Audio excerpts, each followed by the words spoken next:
Bang! Neeves Knives. I'm Jared, and I'm here with Tim from TKELL Knives. How you doing, Tim? What's up, man? How's it going? Appreciate you guys joining. We are going to be talking about the knife collab and the dates and everything. We might as well just start that off right now. We'll probably say it about 5 or 6 times throughout this live, but pre-orders are opening up October 1st. And they should be filled at the beginning of November. What day you think? November. I mean, I think we'll be able to start shipping in time. I hope to have everything shipped within the first 2 weeks of November, so that we can roll straight like in.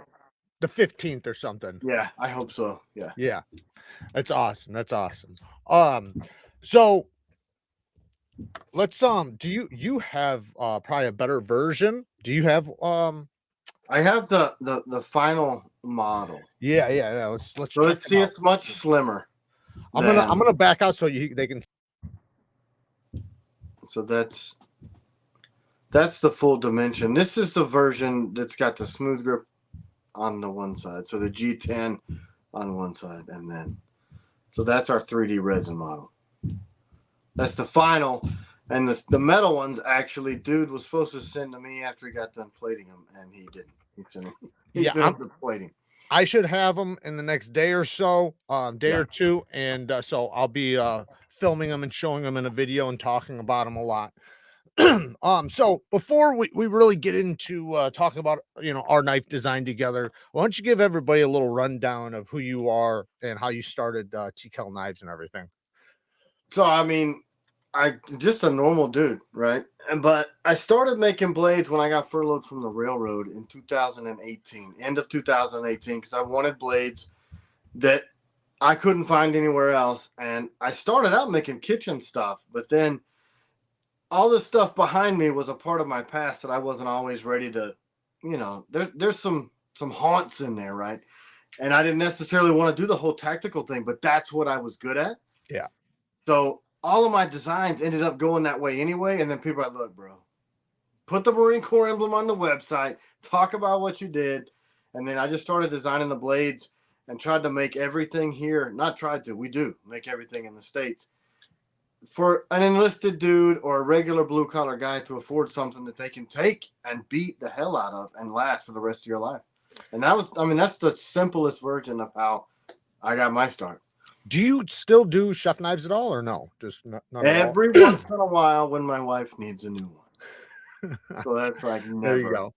I mean, so we get the request, and there's people. We still do one show a year in December at the Chattanooga Christmas market because we got our start at those markets, and the people bring these chef knives in. Like, look at this thing, man. I'm like, wow. And I don't have any of them because we were poor as hell. And I had to sell everything. Yeah. A lot of custom makers don't have any of their own work. Nope. They've sold them all.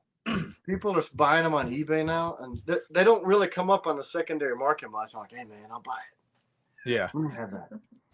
So speaking about tactical knives, what's your favorite way to carry? I carry cross draw appendix, so right up over my belt. Yeah. Because I like to be able to grab that, strong hand and be able to get access to it. We can. Right.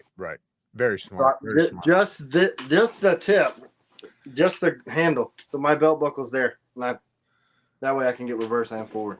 Yeah, and then it's difficult to stop you from getting it too.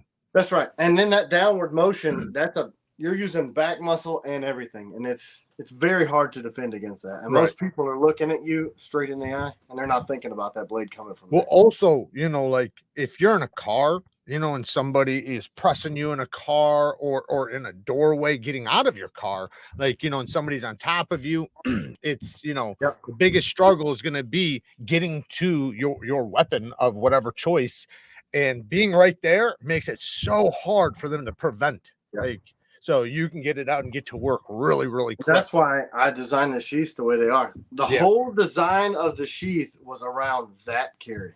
Yeah. Because people would make straps and shit to make it where you could do that, but nobody was designing it where you can't feel it in that spot. I really like your sheaths, just the way they fit. Like they fit so good. And I remember I said that in the one video I did, how important it is, because I had bought, you know, just some cheap ones. And the worst part about it wasn't the knife, it was the sheath. Right. They were fucking shit. Yeah, And you when can't do a that. good sheath is like everything. Yeah, I mean, that's what, if you're counting your life on that blade, you need something that's going to hold it the way it's supposed to do it. And a lot of guys miss that, and I don't get it. I don't understand that. Yeah, good retention, just everything. I'm You also don't anal. want it bouncing around, and you have a bunch of different clips too, which is another thing I really like. You have different ways. So like if there's different people for different reasons, different clothing, whatever, you have so many different ways to carry it. So you don't have to carry it there if you don't want to. It's because I listen. You get all these people who say, hey man, I want to carry this way. And we'll just think through that process. And we've been fortunate now to pair with some people like the guys from Discreet Carry Concepts. You know, that's a phone call. Hey man, can you help me with this? And you got to think about what every person's going to try to do and listen. Yeah. And that's why we end up with so many clips. And you know, there's women and men, you know, so they're gonna probably carry differently. You know, there's some people that even like the boot carry. You know, because depending on the outfit that they're wearing or whatever, you know, depending if they're at work or whatever they're doing, you know, you need versatility for sure. Yeah, I tell people all the time, oh, that's stupid. I'm like, look, I'm sorry, I don't like the same exact color you do. Can I listen to different music too? Is that cool? Are we all right? Yeah. I don't know. I mean, if somebody wants it, why not make it? For sure, absolutely. And usually, if one person wants it, there's, you know, a lot more. You know, just some people have the guts to say it. Exactly, they don't have the guts to say it. So you were, so you're a veteran, right? You were in the military, the Marine Corps. Yeah. The Marine Corps. How long were you in there? I took a short stint. Actually, it was 3.5 years, and I had just re-enlisted. Okay. So I was supposed to do another term where I signed on to do a full 12, and then my dad got in a real bad car wreck, got brain injuries. So I got cycled back. Yeah. So I didn't hear you. What were you? What'd you do? I started as a helicopter mechanic. CH-46 mechanic. Yep. Very cool. That time they were transitioning from the 46 to the Osprey. Okay. So we got to do a whole lot of extra. And with that job comes a little bit of training and running around doing some other stuff. Yeah, I bet. So, have you ever seen any nasty knife wounds? Oh yeah, in the military or out? Yeah, more out than in. Yeah. I know I've seen a few myself. I even had a friend that got he got stabbed like 4 or 5 times. He was a bouncer, and you know, he took a guy out of the bar, and they wound up getting into a fist fight outside. And during the fist fight, he didn't realize, like, the guy had pulled a blade. He didn't even realize he was getting stabbed. So when they were fighting, he thought he was getting punched. It must have been a short blade, you know, because he thought he was getting punched, but then afterwards he had all these puncture marks, you know. So he found out he was getting stabbed. And what he would wear is, like, you know, long sleeve button up, you know, and then like dress pants with a belt, you know, you know, somewhat looking nice, but that's what all the bouncers had to wear. So he did have a layer of clothing over him. So I'm sure that maybe helped a little bit, but that's also why I think it's important with certain blade shapes to be a certain size. Like if it's going to be a puncture one, it has to be a little bit longer. It can't be too small, because then unless you hit the right areas, right? You got to hit the perfect areas. And to hit the right area, you got to be way more skilled than you think. Yeah, right. Exactly. But when you get something like this, it just touches something. It's tearing and ripping, and can do, like I always say, man, it'll be a life-threatening cut just getting one slash across the arm. That's why I love that blade design. As soon as you said it, I was like, yeah, I got. I mean, my wheels were like, yep, because it's unique. Yeah, but it's got all the shapes to it to do damage, maximum damage. Yeah, for sure. And you can still poke with it. You know, it's not that you can't, you know, you don't have to just slash. You can also punch with it, poke with it. You know, you can reverse poke, you can stab forward. So it does give you, and it's long enough to where it'll do damage poking. Oh yeah. So. Yeah. I like it without the ring where you can do that punch dagger grip. Oh yeah. Like that. Oh yeah. I played around with that a lot, and I was like, man, this thing is cool. I love it. I'm always picking it up and playing with it. Yeah, me too. I'm loving it. I can't wait to get the final production one in hand. So again, guys, October 1st, the pre-orders will be opened up and they will be done within like 30 days. So they'll be shipped out by like November 15th. So it happened fast, man. I'm impressed. Like this happened really quick. We kicked around a lot of the designs, you know, and then I liked it so much, and then I just wanted to push it. But a lot happens in the background to get to that point. So yeah, this has been happening a lot longer than anybody realizes. Like we've been in the works since before Blade Show. Way before Blade Show. Now we talked about it probably just a couple months after Blade 22. Right. Yeah, and I'm super stoked, man. Super excited. And I love how you did this handle with the Karambit Ring where you can have it with or without. Yep. Like that is such a badass idea. I don't think I've ever seen that. Maybe it exists, maybe it doesn't. I don't know, but this is the first time I'm seeing it. And it makes it to where, depending on what you're doing, you know, because you might want one with the Karambit Ring, but you're also like, nah, I kind of don't though. That's the way I am. Like every time, like when I'm picking out a knife, if I have a choice, like I'm stuck. You know, you don't have to without that ring, just it fits in that stupid watch pocket that has no business on your pants. It just drops right in there, and I love the shit out of it. I'm like, man, this thing is bad. Yeah. You know, I thought we came up with that G10 a ring on there, and then somebody else did a video on a knife, and I was like, oh. But then this dude had come out with it like years ago. They did it totally different than I did, but then all my like YouTube, the TKELL army, they were all like ready to kill this dude. And I'm like, whoa, whoa. Yeah, they were. They're like going on this video. I'm like, whoa. I mean, honestly, at first I was like, come on, dude, you gonna rip my stuff off? And they're like, ooh, whoops. But you know what though? It's a compliment because the good stuff out there is always gonna get ripped off. Always. Yeah. If it's great, it's gonna get ripped off. So it is a compliment. And I even said that to EMP because on Amazon, they have exact like rip off copies of his design, and it looks just like it, but you could tell because of the price. And you know, I told him, I was thinking about buying it to test it to see, you know, how shitty it is. Because I guarantee, obviously, if they're ripping that off, the steel's probably not the real steel. Yeah, it's probably bullshit, but it's a compliment to him, though. You know, look that. Until it happens to you, and you're like, you son of a bitch, it makes you mad as hell. You're like, oh yeah, you know, one of my guys like, man, you knew you arrived because they stole your design and put it on Amazon. And I'm like, you know, I didn't take it that way. I got pretty pissed. But Brian, you know, it is. Shout out to Brian from Transparent Knives. He says, I'm not trained in combat of any kind, but I love hearing about this kind of thing anyway, because it's like a whole different world, but still within the realm of knives. Same with like bushcraft. Yeah, not everybody does bushcraft either, but it's good to know, you know, even like little things, because there's a lot of things I've never done, you know, in the, you know, bushcraft realm, but I've seen so many videos that I at least understand, you know. And if I was put in that situation, I could probably do some of the stuff. Obviously you should still practice and know you can, but you know, it's good to know sometimes little techniques and little tricks. I like learning things like that. Say it again. I like learning new stuff. Me too. Me too. You know, I mean, I may need to make a chair out of a stick one day, so I'm gonna make it from a knife. You know, why not? Santos, the price will be $250. $250 is the price, and it's the 80 CRV2 steel, which is a steel for combat knives, and they're comfortable with doing it, like, and that's kind of their go-to steel. So, which I think the most important part is getting a consistent quality heat treatment, regardless the steel. You know, the most important part is the heat treatment. So they're so comfortable with it, and they do that stuff all the time. So I have no doubt that it's not going to be really good.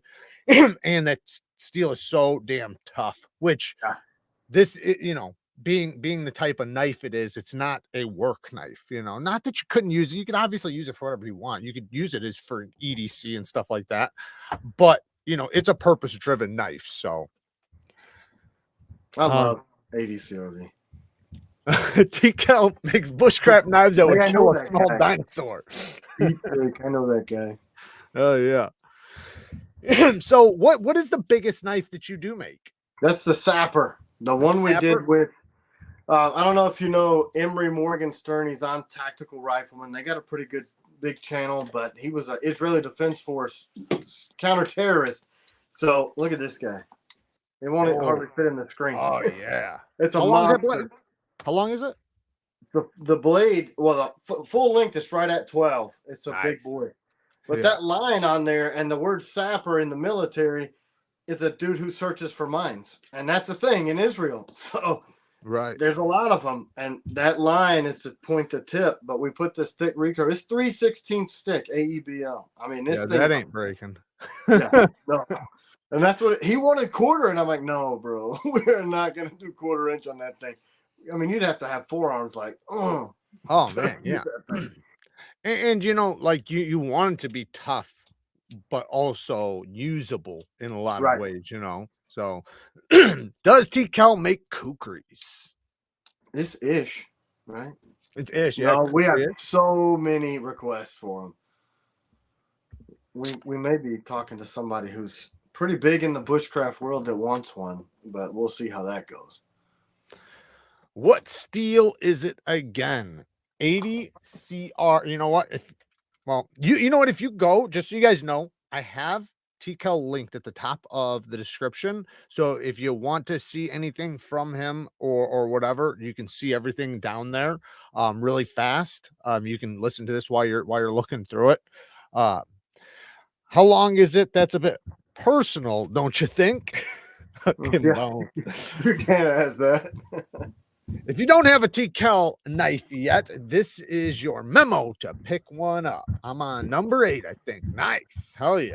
What an honor, right? I mean, when people start collecting your stuff, that means a lot.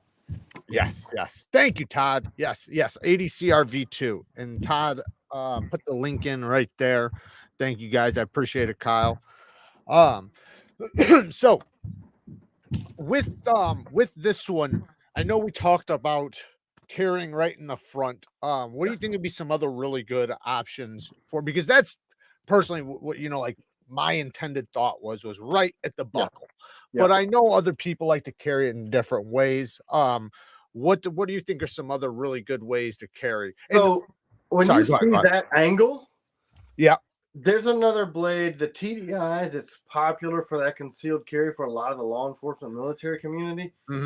That tucks where it's just, this is behind the belt and right above that belt, strong side, and it's there. Almost like pulling a pistol, right? Yeah. And when I'm not carrying a pistol, which is I think when I'm sleeping, and that's it. There's none around you right now, I can tell. Oh yeah. You don't have any around you. No, I'm scared of guns. Never used them. Those are all props. Yeah, they're cardboard props to make me look like a cool guy. Yeah. Tactical, that's what I am. Yeah. You know, I like that where you would carry your pistol, say if you're old school like me, 3 o'clock inside the waistband with just the ring sticking up, and we're gonna do the multi-mount style systems we do with all our stuff. Yeah. That thing would it's small enough where you can stick it just about anywhere. I don't know if you have it close by you, but you have I've never done it. I've never carried it this way, but I've thought about it since I've seen you do it with the lanyard. How you do that? So what, you tie it to your belt loop or your belt loop? Yeah, it's called static line. Static line, which I love. And there's actually a video of the dude we did that big ass blade with that we did at Blade Show. We just pocket checked him because he's scary. And you just tuck the blade with the sheath. You know, our sheaths are so slimline, and I wish I had one around me. You know, now that we got the new big shop, so it's like 100 yards that way. I know. I bet there's one on top of that dresser over there. I'm like sticking my finger all in the camera. Wait, you can just explain it if you want, unless if you know there's one real close by, you can grab it. Yeah, I'm sure. I got to help her.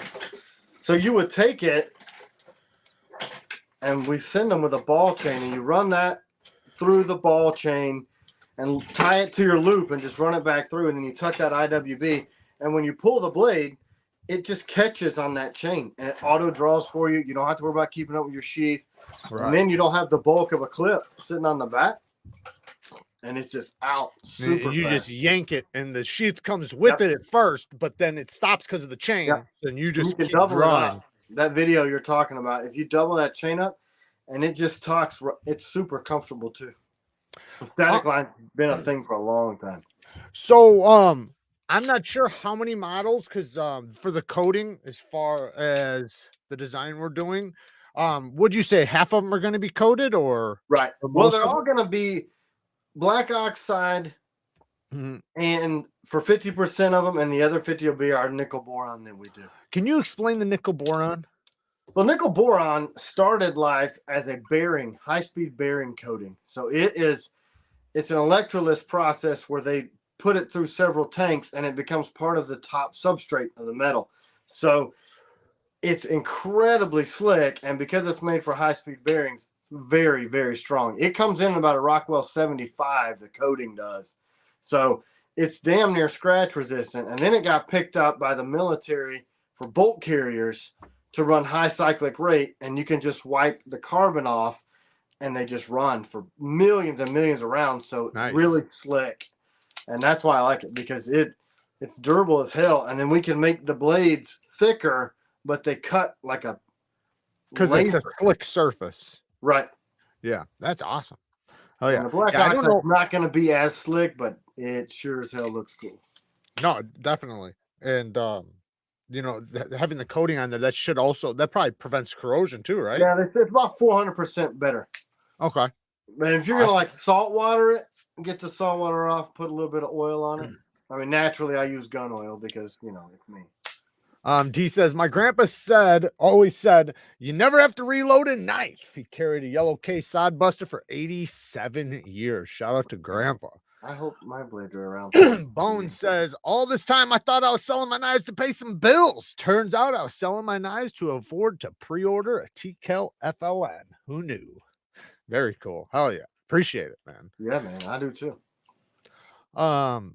Just in case you're watching, like, what?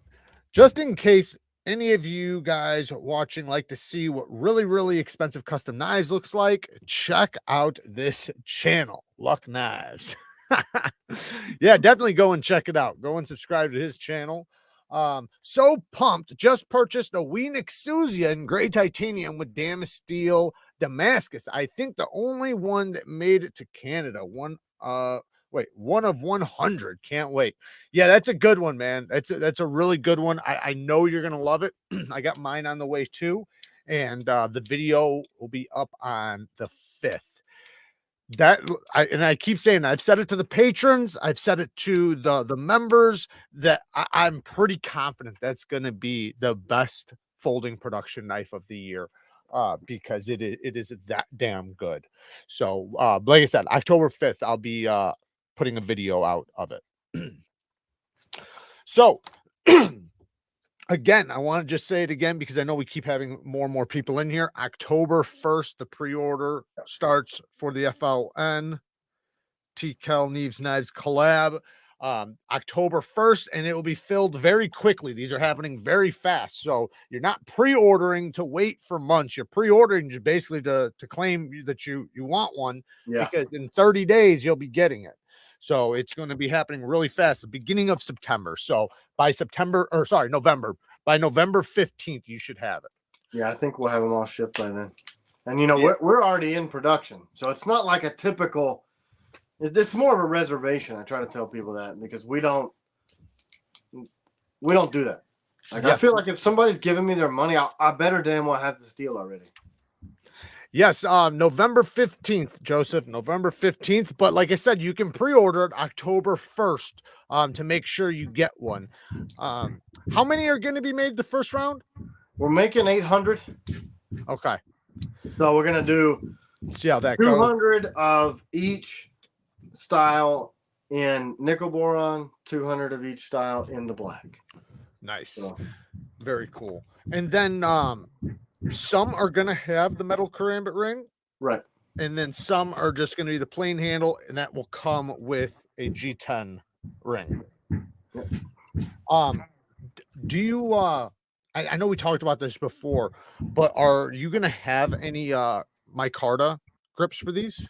I do, but I couldn't get the micarta to be as strong as a G10 for the ring. Okay. But if you want it, you know, that's the same platform as the Piranha. So Right. that little knife that I sell, well, it's always sold out. But any of the grips for the Piranha will fit that, and we're going to put those colors. But we'll have to remind people, hey, we only make the G10 rings in the solid black and the solid OD green. Okay. But for whatever reason, that layered G10 was not as strong when we were testing it, and I don't know why. Yeah, I mean, I think that's most micarta. I mean, I don't know. I've never like really tested it like that, but I would imagine G10 is probably a little bit more impact resistant than I think micarta. it's tighter because, you know, it's glass in G10, so it's super, super fine. Yeah. And then that big canvas just made it more brittle. I love micarta. I love micarta too.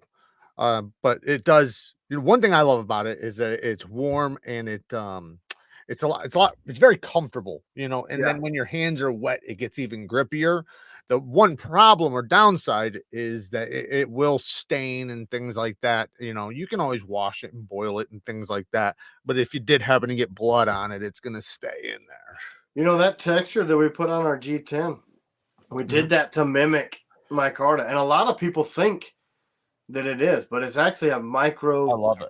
Shrunk down from a pistol grip, of course, right? No, I love it. I think it adds just that little bit of traction too, you know. Yeah, I don't know why people polish G10 on a utility blade, right? I mean, Right. it has its place in beauty, and Yes. I just don't make stuff like that. No, it's function. Yeah. Yeah, for sure. Crazy durable stuff. When we made the first ring grips for the EDC style that we modeled these after, we took 12 strikes on a 2x4 before we broke the thing. Damn. Yeah. 12 strikes. And it's not designed. I mean, it'll, you know, cut your zygomatic or bust open the bridge of your nose and really hurt like hell if somebody cracks you in the temple with the thing and let you know, hey, for sure. But it's not like a glass breaker. Yeah. No, even with just this, and I was sitting there, you know, kind of giving myself a little bit. I was like, I would not want to get hit with that. It'll cut you open for sure. I do. I hit myself with stuff. I don't know why. That's how you find out. But no, I mean, I've been hit with brass knuckles before, man. They'll cut you open real good. So something like this, it'd be basically the same thing. You know, if you get hit, you know, especially if the face is so sensitive, it's so delicate. You know, like you can take a lot of impact and stuff, but when it comes like abrasiveness, you can get split quick. Yeah, exactly. And you look like you got your ass beat. Well, right, because now you have blood in your eyes. Like I remember one time I got hit in the face with a bottle, and I still got the scar over my eyebrow was like folded over. So now not only do I have the injury, but I also have blood all in my eyes and everything. So it can mess you up, and that can not that I wasn't still fighting, but that can, for a lot of people, you know, hurt the fight in them. Oh yeah, you flood your eyes with blood. Yeah, well, when you start seeing your own blood, it'll take the steam out of your ass. Yeah, and you know that. Look, Mike Tyson was right. You get popped, the shit changes real quick. Yeah. People need to get punched for sure, because it definitely changes your perspective and the way you talk and your attitude on things. And look, with my mouth, I've been punched. It's happened. I was going to ask you something. Oh yeah. So as far as the spine being sharpened, are they going to be able to order that for the pre-orders? Yeah. If they want we're just going to have a drop down where you can select that. And that's just because so many people live in non-compliant places. Yeah, right. So if you do want the double edge, you can choose it. If not, because I know some people were worried about that, you know, being double edged and not being able to carry it, there's going to be, you can choose. So you don't have to have it double edged. Yeah. Which is really a lot of that. You gotta design that stuff in for everybody to be able to use the thing. Yeah, and that's what's so awesome about your knives, man, is the versatility. You know, being able to suit and fit just about anybody, from the way you have your carries, the clips, and the sheaths, and then also all the different designs with this, with the different Karambit ring or not, because this being just like this, it is more compact, so you're going to be Oh able yeah, to a conceal lot. this a little bit better, and depending on your size, the clothes you wear, the things you do, it might be more suitable without the ring, a lot more suitable. Oh yeah, for clandestine for sure. I mean, I've already got the FLN 2 designed, and it's just a bigger version of that for those Yeah. guys that need a bigger freaking knife. Oh yeah.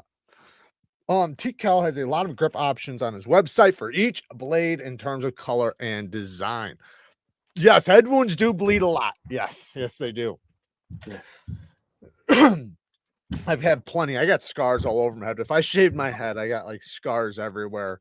I one time was Like walking a up. topo map up there. Yeah. I was walking up a stairway, and there was a nail hanging out of the wall or whatever, and it just went whoosh right past my head, and I still got the scars like right here, but it opened me up real good, and it was a nail. And this girl was cleaning it out, right? And I couldn't feel shit, it's my head, so, and she goes to touch it like with some like cleaning solution or whatever, and I jumped and I screamed. I was faking it. So then she jumps, knocks everything over, and she thought I was actually hurt. I just started laughing. She's like, "You son of a bitch." That's how those things go. I'm the one injured, and I still got to make real. a joke out of it. But look, I was actually shooting a World War II weapon, and it out of battery detonation, and it turned this whole part of my face into hamburger. What And happened? Say it again. I'm shooting an M1 carbine Okay. 15, 20 years ago, Okay. and it didn't chamber all the way. Oh, So it shit. blew up and blew the action up and blew my safety glasses off and turned my right here into hamburger meat. Wow. And so I took, it was when the iPhone first came out. So that's how old I was.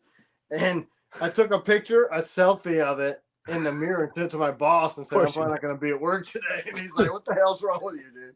It's like getting hit with like a handful of glass, right? Oh yeah. I mean, I moved my hand and I was like, oh, because everything was milky white. And then my ass, when I went to the hospital, I got an army doc that was just back from Iraq. Okay. He's like, "Whoa, that's so cool. Look, the blood in his eyes moving." I'm like, "Can you fix this shit, please?" He's like, "But it's neat." And I'm like, "Yeah, thanks, asshole." War story. Yeah, and it was in my backyard. It wasn't even cool. Like I wasn't doing anything awesome. It just blew up in my face. Yeah, I had a potato cannon blow up in my face. Those, potato cannons, right? Oh yeah, I almost killed one of my friends. Right, exactly. Yeah, and I almost killed his ass. Yeah, I almost died too in time. Ruptured my eyeball, shattered my entire face. I still have nerve damage in the face from it. I should have died. I was very I got a blessed. bunch of those. I should have died. Yeah. We took the top off the back because this hairspray was clogging the stupid igniter up, and we hit it. That's what happened with me. Like, oh, shit. We were on the roof too, so he almost fell off. I was like, "Oh shit!" If anybody's never seen one of those, go watch some videos. It's literally a cannon, and you can basically put whatever projectile you want in there. But a potato fits really nicely, and you can ram it down in there with like a broom handle or something. It's shocking. I mean, that thing is like hundreds and hundreds of yards. Yeah, you do. And like not much noise. Right? You don't realize it's a fucking cannon. Oh yeah, my stupid ass brother did that at college and shot it out the window at a Christian college. Oh shit! Oh, and I was like, "Yeah, he's a KELL." We almost. Oh, dude, I shot the farmer behind our house growing up with ours. I didn't know. It knocked his ass off the tractor. I thought my dad was gonna kill me. What sort of tip geometry is best for stabbing? Gradual taper of tip or abrupt taper of tip? Penetrating winter coat versus car door? Change optimal geometry. What do you think? I mean, a Tonto, I think for heavy piercing like doors. Yeah, for doors, yeah.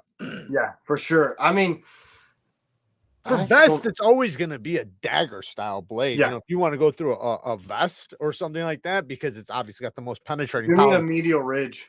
But you're not going to want to go through a car door with it because it'll because that tip will snap. Yeah. Yeah. Anything that's got a medial ridge, like this one, this is the striker. Yeah. See, it's got that same medial dagger style ridge. Yeah. And it'll pierce like a double-edged blade. Well, yeah, you're the one I got from you, what the hell is it called? The Night Stalker, right? Is that what it's called? Yeah.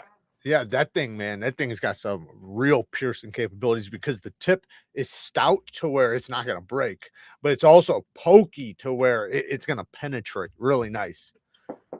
That's this one. Yes. Yes. That's the Night Stalker. Yeah, I love that.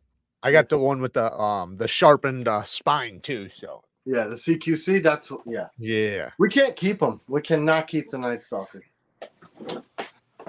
Oh, look, I got my prototypes over here. Oh, there they are. It's all right. I went from pissed as fuck to awake in a second after I got hit with a bottle. Yeah, yeah. It'll definitely wake you up real quick. You get both pissed and awake. Yeah. That's the one thing, man. If you wind up in a situation and you're intoxicated or anything like that, it really sucks, man, because now if you're in a situation, not only are you hurt, injured, whatever, but you're also intoxicated, which makes it even far more difficult. And I've been in those situations, like the time with the bottle. I was fucked up. So it makes it a lot more difficult to fight 3 or 4 people if you're drunk. Like if you can't find your feet. Yeah. Well, if you're drunk, I mean, obviously you can take a lot of hits, but you're also not going to be the most accurate, you know? Yeah. And slow and shit. Everything. Yeah. Your reaction time. So your balls are this fucking big. Yeah, too fucking big. Yeah. Exactly. Quick way to get your ass stomped. Yes. Yes. I mean, I've never had alcohol in my life, so I would just be right. Never. Never that. Hey, my next blade, the Night Stalker. Hey, great to have TKELL here. Insider knowledge. Gonna reserve knife soon. Awesome, David. Awesome. Yeah, October 1st, man. Just a couple days away, which is really awesome, man. I've got really the I think I sent you the link, the little teaser up there on the website. Yeah. Okay. Took some cool guy pictures. Got some of the blade descriptions in there. Yeah, this is a really cool design, man. I think like I said, you know, it's a purpose-driven knife, so it's definitely something that, you know, whether it's your wife, your girlfriend, your daughter, you know, you can carry a firearm, but that doesn't mean, you know, like that does everything. You know, like when people always use that, just carry a firearm, it's like, well, there's a lot of things that you might need a blade for that a firearm can't do, you know. And I always give this scenario just because it, you know, people's brains can form around it. Like if a dog is attacking your child, you're not going to shoot the dog in fear of shooting your child. It goes through the dog. I'm not sure if you're aware of that. Right, exactly. If you know there's a rollover car and the seatbelt is on, you got to get it off. You're not going to shoot it off. I say that to people, like, if you shoot your Amazon box, you're going to be pissed as shit. Right. Whatever's in there. Yeah. Unless it's like AR 500 steel, and then it's going to bounce back. Situations where people they might know you have a firearm on you, so they're going to try to prevent you from grabbing it. You know, and I've seen that. I've literally seen that. I even had somebody one time pull mine out of my holster one time and pointed at me, which was scary as shit. And it was actually a girl, not even a guy. It was a girl. That's crazy. Sure. It is 2023. I almost broke her fucking arm, but well, look, cops, their holsters all have locks on them for a reason. That shit happens. Yep. Yeah, and so, you know, having something like this does make it to where, you know, it's going to be easy to get to, easy to retrieve, and very difficult to stop you from getting to it. And then once you do have it in hand, the best part is it's going to take very little effort to do maximum damage. Yeah. Like anytime, like if you get it and you just do light testing, even with this is a blunt edge. And I was testing with a blunt edge and it's still doing damage. So let's say you're carrying it and you're not the best knife sharpener and you've used it for EDC, it'll still be super capable even with a dull edge because of that shape. And one slash on a hand or an arm is definitely going to be life-threatening for whoever you hit. So, like I said, you don't have to do, not saying you shouldn't train, because everybody should train, to some extent, but you're not going to need 1,000 hours of training to use it. You can basically, anybody can use it. And it makes it to where in anybody's hands, it's going to be super, super effective very quickly. And like I said, very difficult to stop you from grabbing it, because like right now, if I was jumping on top of you, I probably couldn't stop you from grabbing your belt buckle. Right. At least very difficult. In CQB, that grappling and being up close, it's hard to get that. All you just do is twist in and you're there. Yeah. Yeah. Well, your hands naturally kind of are already there. All So front. when something happens, you're already in that position ready without even trying, and just being relaxed. That's why so many people carry blades there. And they train that way too. A lot of CQB, close quarter battle training, is that. Yeah. And I do think that, everybody should try training under pressure and under intensive situations where, your heart rate is going, because so many things change in the moment, when your hands are shaking and you're actually going through shock. Like I've had it before where I couldn't even feel my hands like at all. They just went completely numb. That growth motor and that adrenaline just goes through the roof. There's Stasa. What's up, brother? Yeah, what's up, Stasa? Definitely go and check out his channel. Yeah, and that's what I'm saying right now, is that learning how to grapple, or even just have some knowledge of how to get up, how to grapple, is very, very important, especially in tight places, because 90% of the time it's going to be in a tight place. It's going to be in a place to where you don't have like a ton of room. It's not like it's a field, because if it was a field, you'd be running probably. Yeah.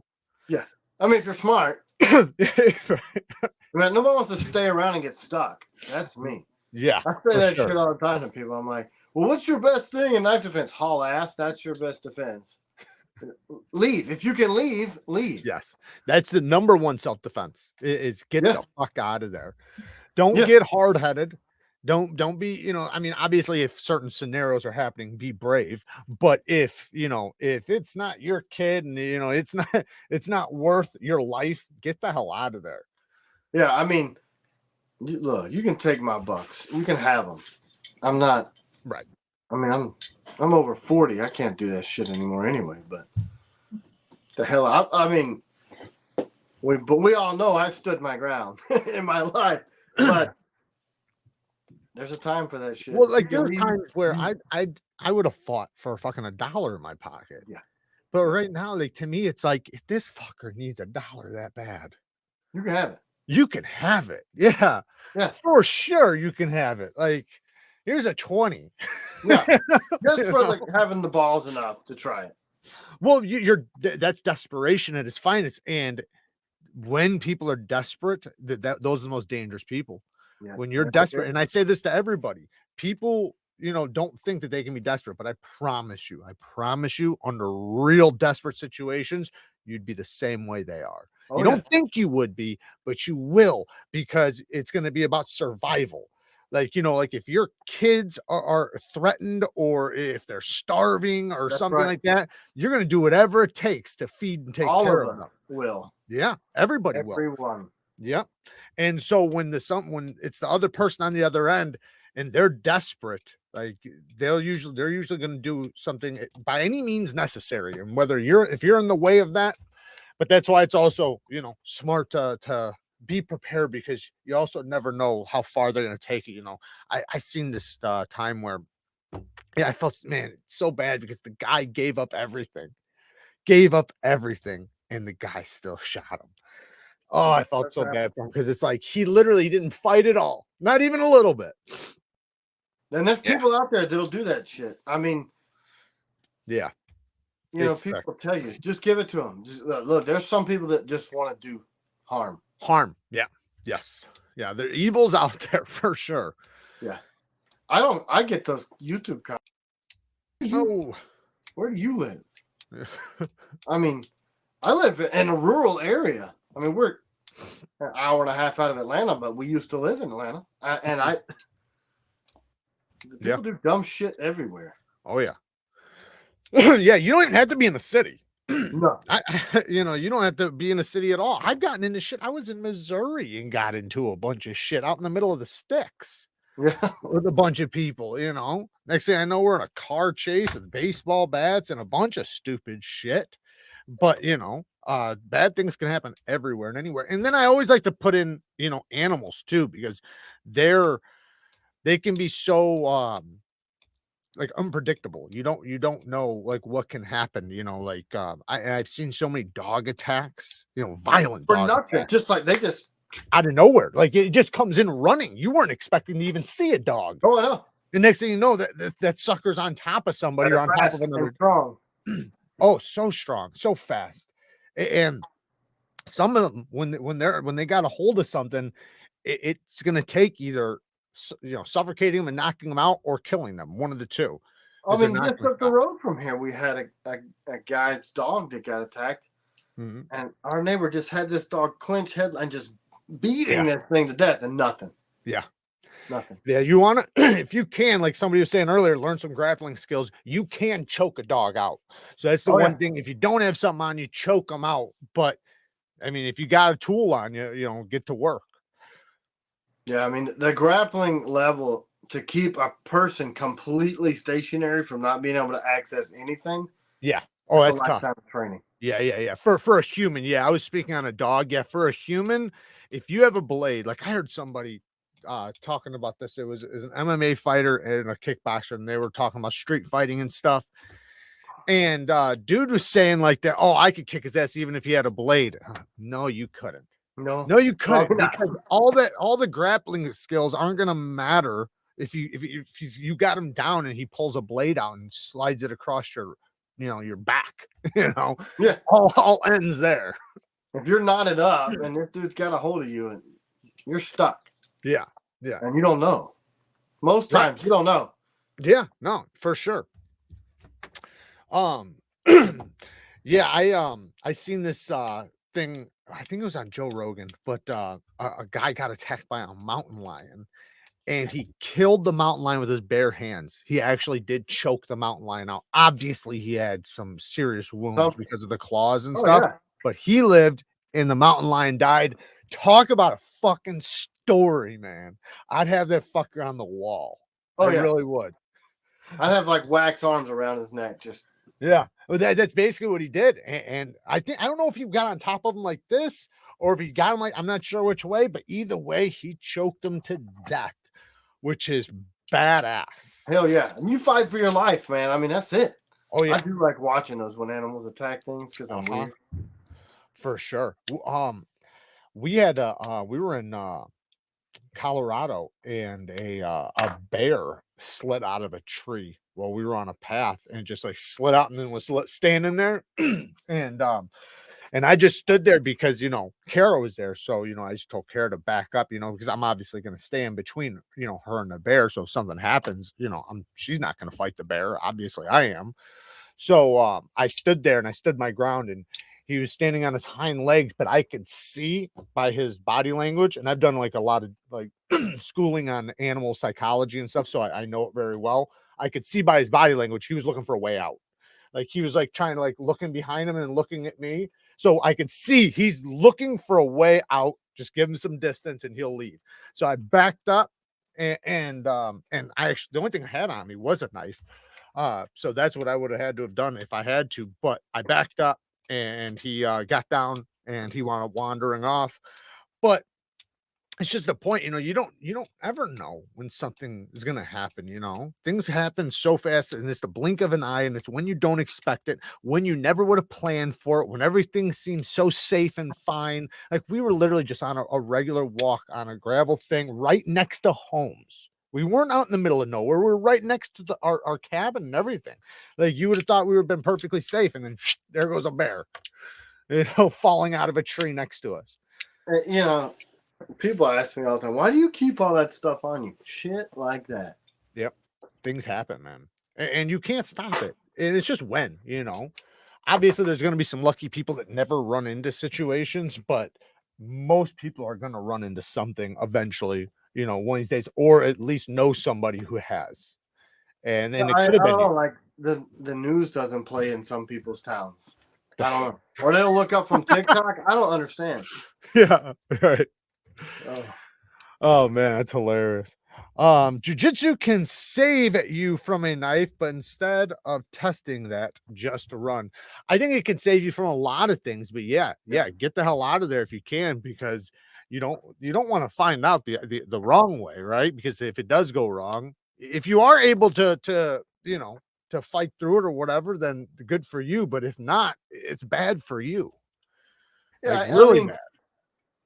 you know, we did a lot of blades with Steve Tarani, and he's one of the top CQB trainers, CIA trainer in the world. And he even says the same shit. You're going to get hurt in a fight. It Yes. doesn't matter.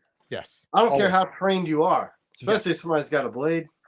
Man, I would say a lot of times the trained ones are the ones that get hurt, and the reason why is because the person they're fighting is unpredictable. I know he's saying lions and bears are anything but predictable, which is very true. Same thing with people that don't know how to fight. yeah. They 'Cause are they're just so unpredictable. They throw haymakers and swing, knock like your pick ass things out. up, like they go crazy because they don't really know how to fight. So you get somebody who actually does know how to kind of fight, and somebody who's just so unpredictable, they're throwing weird throws and from weird angles, and yeah. Yeah, it never happens the way you train. No, for sure not. And people are on drugs too. Hell yeah. A lot of people these days, A man. lot of people. Yes, sir. You know, We you're have not like, wait. Hold Yep, go ahead, still. go ahead. Come at me this way. Yeah, right. Yeah. Do it like this. Hold my Like, wrist no. here. Yeah. He is on meth and he wants your shit. Yeah. Wait, you can't throw sand in my face. Right. Yeah. Hey, we did. That's not the way we're supposed to do this. Hold my wrist again. Yeah. No, this way. Yeah. It's like that scene from Napoleon. My other arm. Yeah. No, dumbass. Yeah. You're gonna get beat. We have a self-defense class that is like Dog Bros style. Train different scenarios with trainers standing and on the ground. Very smart. That's what you want to train for every situation. Scenario-based training. I preach it all the time. Well, yeah, because it's weird. It's like you'll sit there and train on dirt, on grass, and then the thing that happens to you is on fucking ice. Yeah. You know? And then you're like, you got a torn groin. How are you gonna fight that way? Exactly. Yes. Oh man. Concrete Or on the sucks beach, a lot or like worse in than the a water, match. like on the beach or something. And that shit hurts too, man. Sand, damn. Get Oh, your yeah. face ground.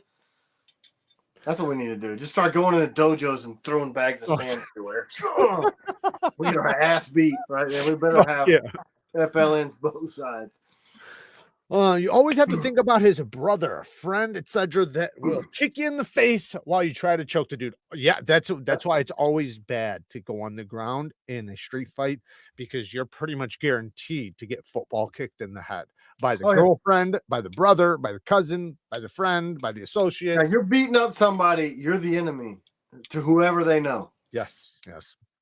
It's very rare that it's a one-on-one. I'm not saying that doesn't exist, because obviously that exists all over, but when you're in that scenario because there's only one person.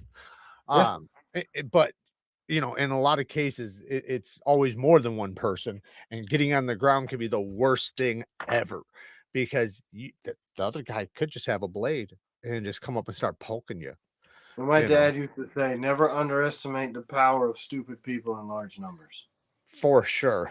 You could be the larger, the stupider. Oh, yeah. And they just fuel each other's fire. Like, and just like melee you. You're fucked. Sorry. You think Joe Biden can fight? I mean, talk? Stand up. Oh, man.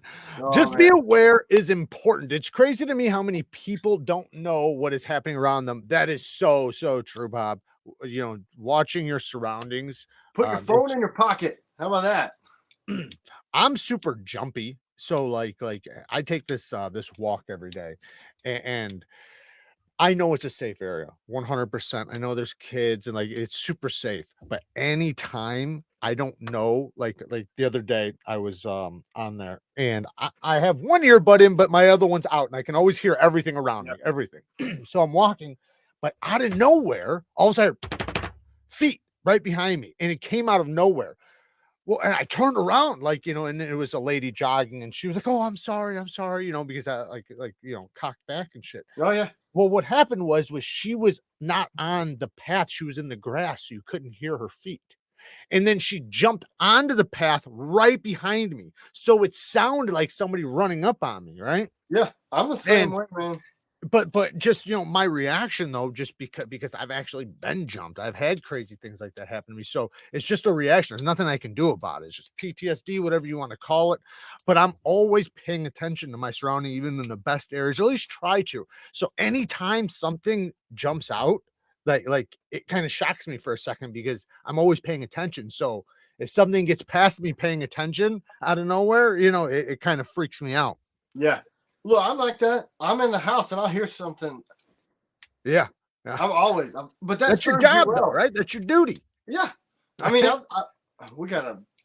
got a shooting range. I'm at my house, and I still, if I hear That's an awesome. acorn drop, I'm like, Yeah. I'm just that way, but also with my mouth too. It's your duty, though, you know? It's Your duty. your freaking job. I don't understand that. It's kind of Why like would you carry all that stuff? Because I'm supposed to do. I'm a dude. Well, it's kind of like even like the bear story I was saying, you know, it's like when that happened, that was my job to yeah, be the in between him and Kara, right? Like it was my job. If something happened, I was fighting the fucking bear. There's no yeah, thought, I don't even think about it. Like it's just that's my job. So, and most men should think like that. Like if something happens, it's your job to run towards the danger, yeah. not away. You know, I'll be obviously in a uncomfortable and carry situation, more you know, shit on me. get the fuck out of there, but Yeah, at your own house, you better be running towards it. you're damn right. And some people are wired that way. I've always been that way. If there's a car wreck, I'm stupid. And I run before I know if it's gonna blow up or somebody's getting beat up. Yeah. I'm that. Even And just you to get help. yourself in trouble, but it is your freaking job. Yes, it is. It's all of our jobs. Even like you said, like a car wreck or something, it's your job to save the child. It's your job to save the people from the car. And that's why I actually wear a seatbelt. I don't wear a seatbelt to save me. I wear a seatbelt because when shit happens, I'm going to have to be the guy to help everybody and save Yep. everybody. And That's if the I, same reason why we were talking about run. Because if you're with your family, you are no good to the rest of those people if you want to run your freaking mouth. right. Look, Absolutely. I've stood my ground enough and looked like a jackass when I shouldn't have, enough to know better now to be like, look, I owe it to my wife and kids to come home or to get them away from the mall safely. Yeah. Well, the toughest To guy be also able to knows his protect main them. priorities, right? Your priorities are to stay alive so you can protect your family for the long run, not to get in stupid shit and die. And now they don't have nobody, Yeah. I mean, you know, macho only takes you so far. it does. And it's usually not too far. Usually to the freaking hospital. That's Yeah, what exactly. bravado gets your lips wet, man. I got beat up knuckles and scars on my lips, and Yeah. I don't Thank need you, Dave. Thank you for the 2 bones, man. I appreciate it, brother. So I know you probably want to get out of here. I don't want you to have to stay here this whole live. So why don't we just break down one more time the dates really quick for everybody. October 1st, pre-orders. You can get them on TKELL's website. It's linked down in the description right now. I'll be talking about it again. I got the production versions coming. So here in the next couple days, I will have a video up. But October 1st, the pre-order will be up and they will be done and shipped by November 15th. Hopefully that's the date we're looking for, but it's going to be fast. So it's not a pre-order where you're pre-ordering to wait for months. You're just pre-ordering basically to claim a spot because they'll be done so quickly. So in order to make sure you get one, pre-ordered on October 1st. And that way, you know, you can make sure you get one. I do appreciate everybody who does get one. I think it's super badass. I'm very, very excited about it. I'm very happy with it. I'm so happy that the first knife design I did was in the USA. And I appreciate it, Tim. And That's an I've been honor loving for this me whole too, thing. man, for you to even ask. And I did want to say the pictures on the website when you guys go look at it, the other side, it's gonna have your logo on one and mine on the other. We just didn't get it in time for the picture, but as soon as they get back from plating, that's how fast this stuff's happening, guys. yeah. I mean, we don't have live blades because we send them all to get done, and we're using them for making sheets and shit. It's gonna be super awesome, man. I am so I love the stoked. knife, and I'm not just saying that because I made it. I really freaking like it. Yeah, yeah. Oh, dude, it's so just the look of it, you know. It looks pissed It's off. super aggressive, you know, and the name fits it. You know, I know we have to call it the FLN, but the felon, it fits. It does fit. You know. Do we want to get into that? Tell them what's up with that. Yeah. Go ahead, really quick. So I love the name. Jared loved the name. My wife, we all were like, yes. As soon as we heard it, that is it. So then we start kind of putting it out there, some feelers for my crowd. Well, one of the people in my crowd, it happens to be my lawyer. He's like, hey, and we do sell a lot of blades into federal agencies and a lot of cops, and we have a lot of military contracts too.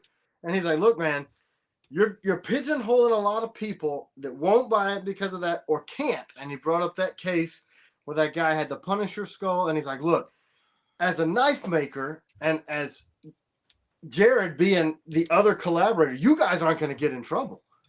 What's going to happen the person who used it. The user and look like intent. And he said, if it's a defensive situation, even if it's clean and everything's right, that you know, you may be totally in the clear, but you're going to spend a ton more money and time explaining that, and they're going to go after it. And I just was like, man, I don't know. In conscience, it was tough for me to do that. We know the name though, right? It's the that's right. AKA. But yeah, dude, I'm super stoked about it. Fucking, oh man. And like I keep telling you guys, there's going to be different versions. So you can pick double-edged or single-edged. You can pick with the ring or without. That will also come with a G10 ring. So the sheaths are always awesome from TKELL, man. I've always loved the best sheaths in my whole knife collection are from TKELL. I appreciate that. And they're different. Yeah. You know, most people look at them like, what is this guy doing? Like, well, I mean, not what everybody else is. Dude, they fit so good. Even just the click from going in to pulling them out, they're so secure. There's rarely any rattle or tap or anything like that. And we warranty that too. So the knife, the screws, the freaking sheath, all of it's 100 for your life. It's not like even my website says that, you know, and it's transferable. I know if I made the shit, I'm gonna back it up, even if you bought it on eBay. But as far as the knife goes, man, it's pretty much indestructible. You know, it's going to be a great tool, not just, you know, for self-defense, but you could also use it for, you know, EDC if you really want to. And if you're in some tough situations, you know, you could use it pretty tough. I mean, it's 165 thick, you know, and that's kind of the TKELL way, is that we cross over from EDC into tactical. John wants to know about your background. We actually talked about that in the beginning, but Tim, why don't you just give him a quick breakdown? I know you're going to be getting out of here, but go ahead. Yeah, I mean, most of my life, blue collar guy. Went to Marine Corps straight out of high school, helicopter mechanic there. Did some cross training in that. And then the Marine Corps was shifting a bunch of jobs around and got to go do some real cool guy stuff that a lot of guys didn't get to do. And then I was trying to see. Yeah, like that's exactly right. Friendly, lightweight. Exactly. Super friendly. Yeah. Just asked. And then got out earlier, had re-enlisted. My dad got hit in the face with a truck and got brain injury, so I had to take care of the family. What do you mean? He got into a truck accident, or? Well, he was pulling out of a place. It's crazy. He was a welder for Delta Airlines, and he went to get his eyes checked, and he was early. So then he pulled out to go across the street to Waffle House, and somebody ran a red light and just bam. Oh, man. So he turned at the last second, and he got severe brain injury. So damn. And I was 19. I was active duty at the time. And what wound up happening? He's like a 5th grader now. Still, dude, I'm so sorry to hear that. Sucks. You know, and that's one of those things. I talked to him on the phone earlier that day. I was stationed at Camp Pendleton, and then, you know. And how old were you at the time? 19. 19, and you were in the military right then? Yeah. You went fresh out of high school, right? Yeah, I had signed a waiver. I was 17. I was the youngest kid in my class. I'm ready. Take me. And nobody in my family did it. I just wanted to. So you don't have a military family? No. First one. You know, I'm a master electrician. That's my trade. I was working not early release. That's jail. It was They call it DCT. I went to school until second period and got out, and I went to construction sites from 10th grade on. Yeah. To get my electrical license. Yeah. And that was the world. I worked for the railroad when Oh shit. Yeah, I was a railroad signal maintainer basically. And how young were you doing that? Well, this is up to right before knives. Oh, okay. Yeah, that's so awesome. I got furloughed from there. I always had blue collar jobs, working, fixing shit. Yeah, same here. Always. So do you still talk to any of the people that you were in the military with? You know, every once in a while I'll cross paths, but it's been a long time. Yeah. I see you obviously got a lot of stuff around you. You guys do a lot of stuff with the firearm community too, don't you? Yeah. With TKELL. We've kind of really been picked up on that because in that scenario, most guys that carry a pistol are starting to realize weapon retention is a thing, or you're not always able to get to that. So they really, the designs for concealment and the durability, and we use a lot of, like the nickel boron came from the firearms industry as a high lubrication coating, high durability. So we kind of cross into that, and then we get the opportunity to train with a lot of those guys now. Yeah. So we've gotten picked up, really embraced by that community. And I mean, I like to shoot. I always have. Yeah, it's a great community to be involved with. And, you know, like you were saying before, that a lot of them carry your knives, you know, and a lot of your knives are built for combat. So, you know, and the 80 CRV too, that's what it was made for. It was made for tactical knives. I think, you know, I think this blade's going to be popular. And I think the second run, we're going to move into something more exotic because there's people that want it. Yeah. Yeah. Because there's all different walks of life, right? You know, some people want the edge retention. Some people want the toughness. Some people want more corrosion resistance. Some people don't give a shit. So yeah, man, I'm super stoked about it. Very, very stoked. So yeah. Like I said, guys, everything's linked down in the description. You guys can easily find it. Just click TKELL's link and you can see what else he's got on his site. And like you were saying, you know, because I know this is the same grip as one of the other knives. You have extra grips for that on the site right now available. Yeah. So you can look at the Piranha knife. Yeah. And all those colors we'll be able to do. And the ring is only going to come in the black and the OD green for now. Okay. If we're trying to get it durable. But if you got just this version, you can get any color. Well, you know, you might as well shout that out too. You have something coming up with Bob.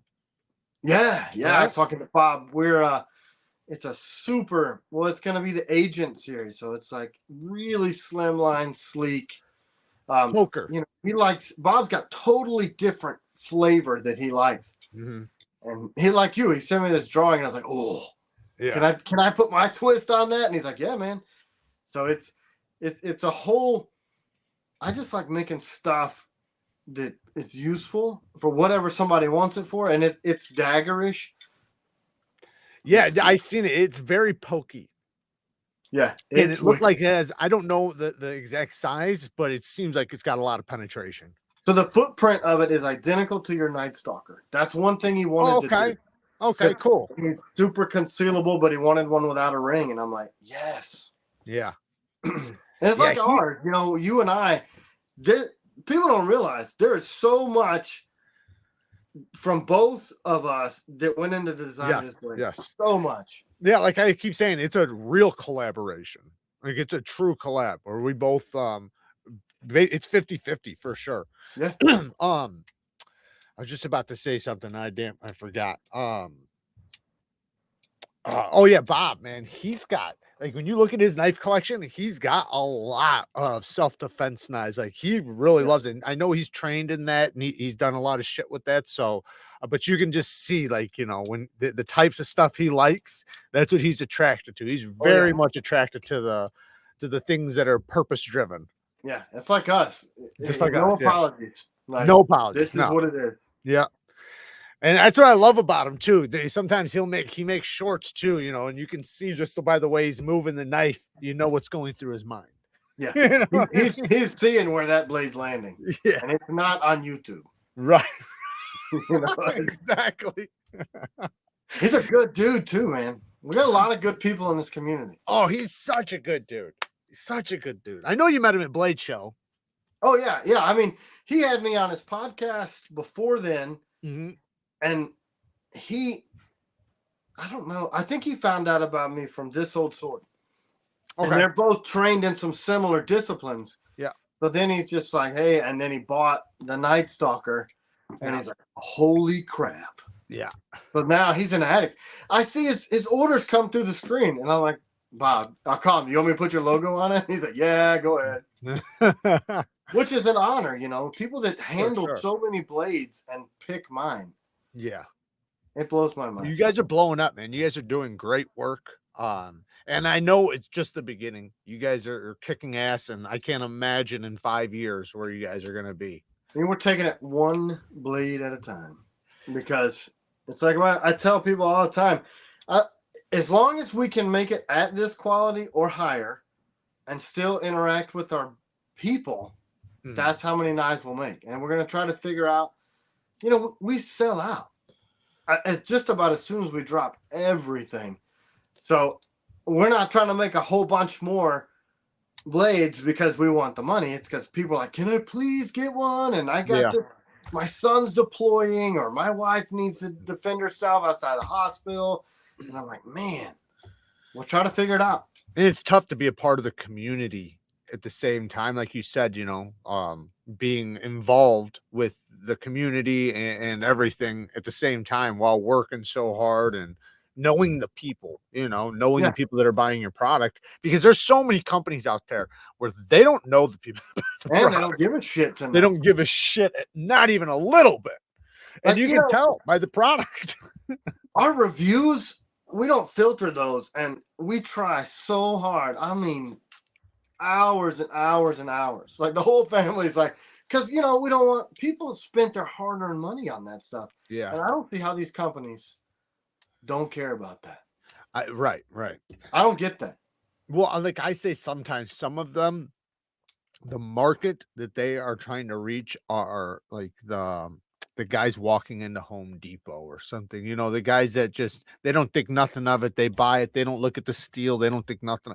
Like, I think sometimes that's the market, but I think that's dying. I truly think that's going away. I think a lot of people, and the world's getting weird. So people are really starting to put their money into stuff that, again, in our country, like they should, that's going to last them. Yes. Well, good warranties too, you know. Yeah. I mean, ours, it doesn't make sense. You know, I don't care. I mean, if you don't like it, I'll take it back. Yeah. It even says on the website, if you do stuff with our knife that you're not supposed to do and you break it. That's awesome. Hell yeah. Yeah, that's like, what is it? Essie does that too. I always call it the best warranty, because what other company tells you, you know, if you're fucking up and you break your shit, we'll replace it. Yeah. It literally says it in mine. If you do things with a knife that it is not designed for, it's still under warranty. That's awesome, man. That's badass. Guy. We like that dude, that SEAL Team 7. I make his blades. He shot the bitch on YouTube Live. Shot it. Shot it. Oh, shot it. 5.56. Yeah. It's a cool video, and calls me live on YouTube. Hey, he didn't take a 5.56. Yeah, that's a good shot. I asked him after that. I was like, all right, Navy SEAL, was it really one shot? And he goes, yeah. But it blew up, just boom. And he's asked me on the live, and I'm like, it's nice and hard. Will you warranty it? I said, yeah, man, because if a guy is defending our country or himself or his family, and he takes a round in the vest and the blade breaks, that's not his fault. That's so true. That's so true. You know, like, he's doing what he's supposed to do. Yeah. Yeah. And I'm out, blade one, and you saved the life of my future children. Okay. There you go. All right. Take it. That's awesome. You said he's part of SEAL Team 6? 7. He was Team 7. Oh, Team 7? Hell yeah. He's not active duty now, but Frogman Tactical, he's all over the interwebs too. So all those Gideon blades, those are his. Oh, okay. Okay. Very cool. Oh yeah. He's a good dude. Was he at Blade Show? No. Oh, okay. Emery was. That was the dude from Tactical Rifleman. Oh, okay. That Yeah. giant Right. Sapper. Yeah, he's the He was a Israeli. cool guy. He's a He was really super cool dude, man. Man, he's entertaining, man. He's been all over the world. He still does it. I mean, every time I talk to him, I'm like, "What are you doing?" Oh, I just jumped out of an airplane. I'm like, "Bro, you're 40. What are you doing? Why are you still doing this?" But he trains hard, man. And we're doing that. Xenon Boss says, my friend's life was saved by a TKELL. The other guy had a very bad day. Glad to hear that. Know that, Shit. man. That's awesome. I mean, awesome. not for the, you know, Not for the receiver, but good for your friend though, man. we get a lot of stories like that. Oh, I imagine. I mean, and you're probably gonna get a lot more, especially as time goes on. John Paul wants to know, what's your favorite cologne? Mine? I mean, Yeah. I smell like ass all the time. Ass That's cheeks. all the time. I just take my pants from yesterday and I mean, really, I used to wear a lot of cologne, but I don't anymore. I work in the shop all the freaking time. Well, maybe I'll send you one because I think I got one that'd be right up your alley. I think my wife would appreciate that. I bet she would, and I think she'll like it too. I'll send you a couple actually. Is there nothing wrong with smelling good, especially you got a wife and everything. It's good to smell I get in good. trouble. Yeah, you just never want to smell obnoxious. You want to smell good though, Yeah, I tell my employees that all the time. Like, sorry guys, I'm just gonna have to deal with it. They all smell nice. I'm like, yeah, maybe I should do you a favor.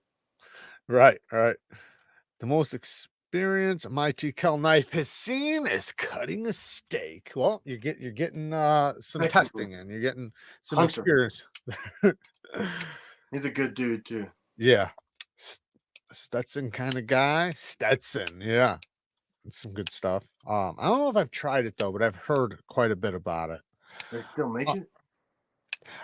Well, I'm sure they used to be like a really big company, but man, there are so many great ones now. And what's really cool is there's so many great like inspired ones where like they take a super popular fragrance and they just put a little spin on it, but it just some of them are so much better than the original.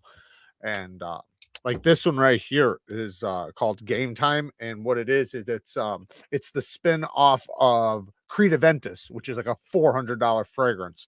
This one like $42. This is way better, like in my opinion, way better, and it's super masculine. Like it's not like a sweet smelling anything. It's a super masculine, fresh fragrance that kind of smells like it's citrusy. It's got like a pineapple in it, but not like sweet pineapple, not like candy pineapple, but like the plant. So it smells piney, citrusy, and fresh and super masculine, but in a really good way. It's one of, if not the most popular men's fragrance. I used to wear Versace, the blue. I got a bunch of Versace's. Versace makes damn good shit. It's citrusy too. I mean, I was mostly kidding. I don't really rub asses on my body, but I do like the just kidding. I know. Kidding. Partly. What would you recommend for a Monty Blanc Legend Black replacement? I don't know the question, so I think it's a pin. It's a pin? Mont Blanc, aren't they pins? I have no idea. I have no idea what that is. John, explain what that is. Yeah, Dylan Blue from Versace. That's really, really good. That's good shit. Smells like diesel and gunpowder. There you go. Yeah, that would pretty much be, Yeah, I got this one stuff, and it was so popular. Like a bunch of people, I seen a bunch of reviews on it, and guys really loved it. Women loved it. I got it. But it literally smelled to me what it smells like, because I grew up in construction. So I grew up walking into houses that had just been framed, that I'm framing. That's what it smells like to me. It literally smells like before any drywall goes up, like when you walk into a house that's got the fresh studs, fresh headers, just like a freshly built wooden house. That's what it smells like. Or like maybe you're going into like the wood section of Home Depot. Yeah. It literally smells like wood. And it's called oud wood. So, it's supposed to be a woody fragrance, but a lot of men's fragrances are woody. But this takes wood over the top. And to me, like, I smelled like that for 20 years. Yeah, You know what I yeah, mean? that's what my tool belt smells like. Right, exactly, like sawdust. But man, I mean, people that don't live that life though, to them, it smells really good to them, you know. Thing. Jim, shout out to Jim. Thank you for the 2 bones. You got your present coming through the mail right now. Anybody who oh, there's a Patreon member that I never got the address from. I mailed everything from the Patreon winners and all the other stuff that was supposed to get shipped out. But one of the patron members, the one who won the Liang Ma field duty, I don't know if he did send it to me and it went into my spam or what, but if you hear this, message me so I can get that shipped out to you. Oh, it is cologne in a black bottle you get at Home Depot. Wait, I'm sorry, at big department stores like Macy's and Amazon. Oh, okay. See, that shows what I Oh, know. I Mont thought it Blanc. was a pen. Okay, I do know what it is. I know what it is now. What's a replacement for that one? I'd have to smell it again. I'd have to smell it again, but I'm sure we'll talk. We can talk later, John. I can give you an idea of some really good ones that that I think you'll really like. Mistold with the 2 bones. Thank you, brother. I appreciate the bones. Yeah, man. I know that guy too. TKELL, how many felons are being released the first go? 800. 800. So 200 of this one in the black and the nickel boron, and then 200 of this one in black and nickel boron. Nice. Very cool.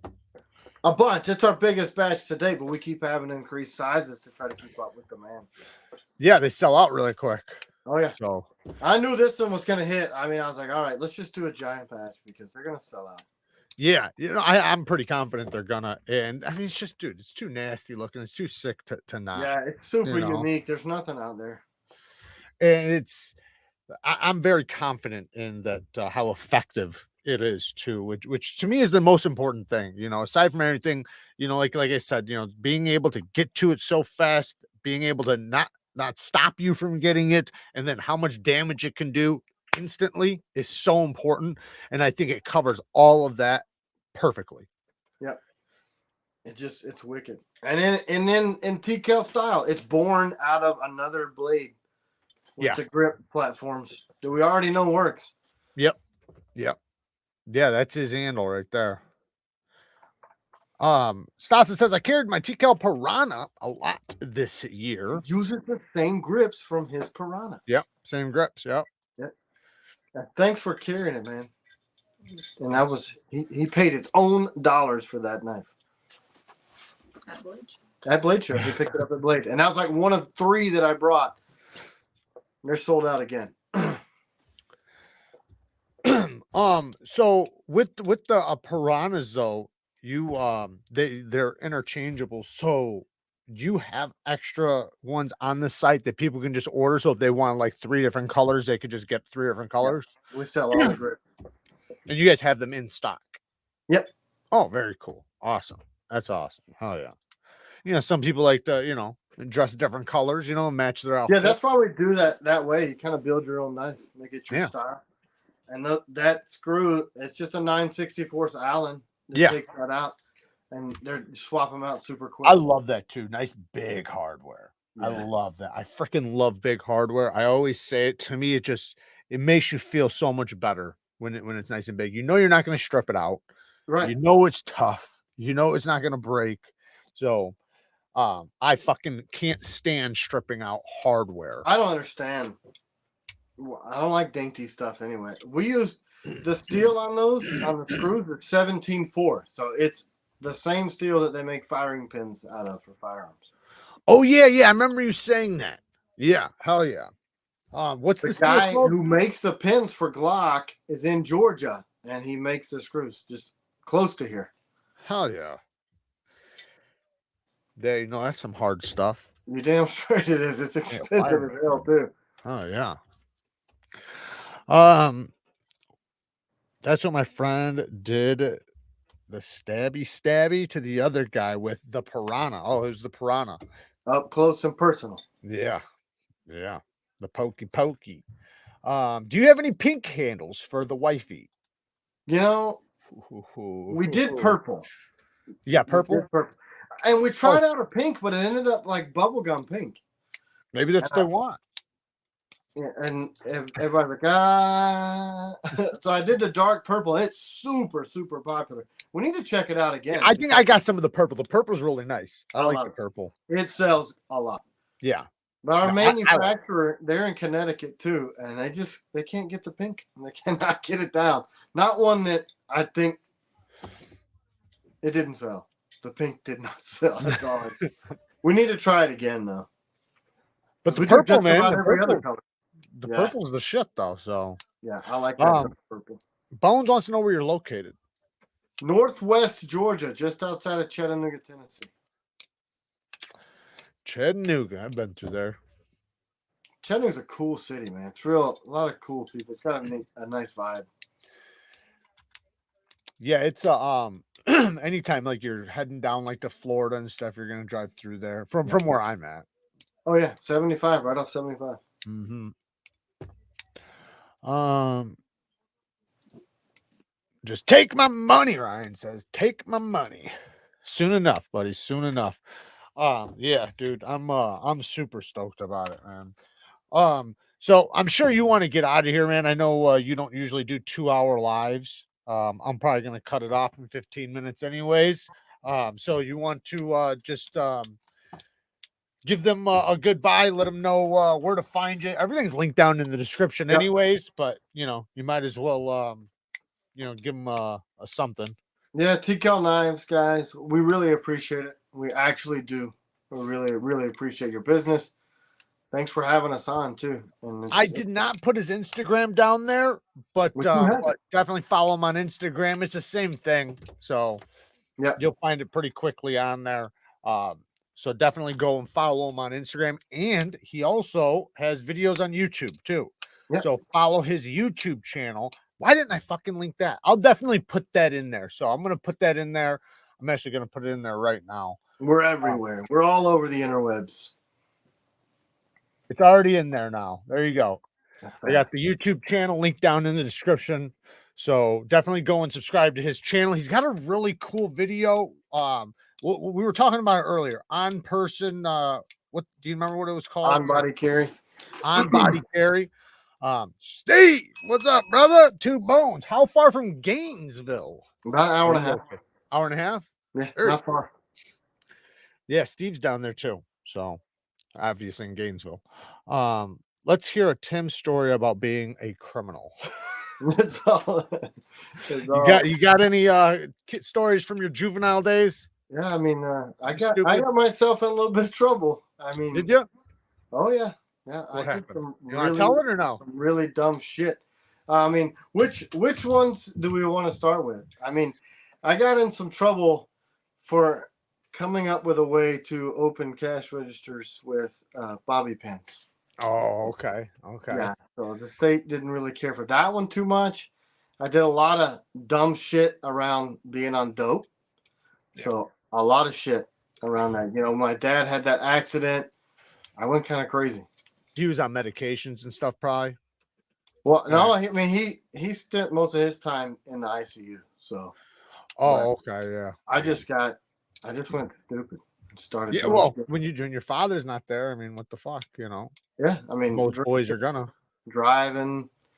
You know. So what happened? How'd you get in trouble with the cash register thing? How'd you get caught for that? Hidden cameras. Oh, yeah, they'll get you. Oh yeah, I got busted. And the thing is, I wasn't taking the shit. I just taught a guy how to do it. How to do it, yeah. Yeah. So I showed him how to do it, and then I'm like, don't do that shit. Yeah. Don't do it. And then, you know, they would count the registers down, and I wouldn't be there. And then he's like, oh my God, I did it. I'm like, man, you're freaking stupid. You got to quit doing that shit. And then all of a sudden, guess what happened? He got caught. Yeah. Yeah, he got caught. Mm-hmm. And then, you know, here's my finger like, no, do this, do that. Oh, dumb. Shit. Dumb. Damn. Yeah, that sucks. Yeah, what type of store was it? A shoe store. A shoe store. Dale can't go in the rec room shoes. I'm not allowed.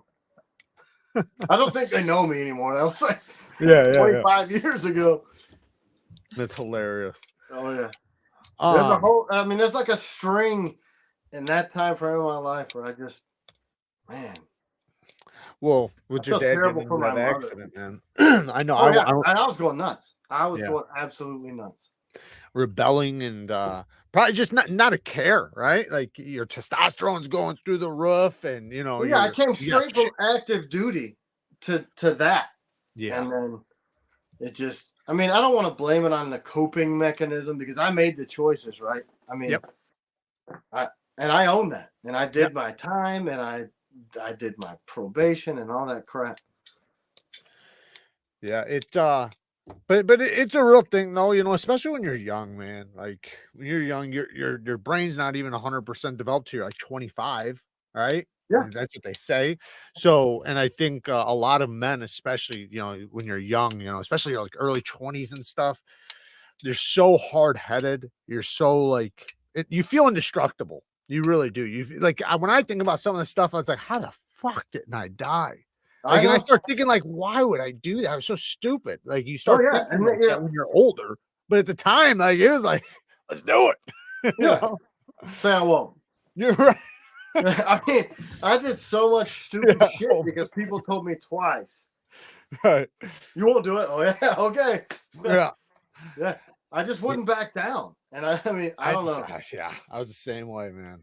There's so much shit that I didn't get in trouble for. I mean, Well, that's the biggest thing. You never get in trouble for the worst things. It's all you always get in trouble for the petty things you do, not the worst. The worst things you get away with, and that's what gives you the balls to do so much other yeah, shit. And then it's something petty that gets you. but anybody in my group, if anybody was gonna get caught, me.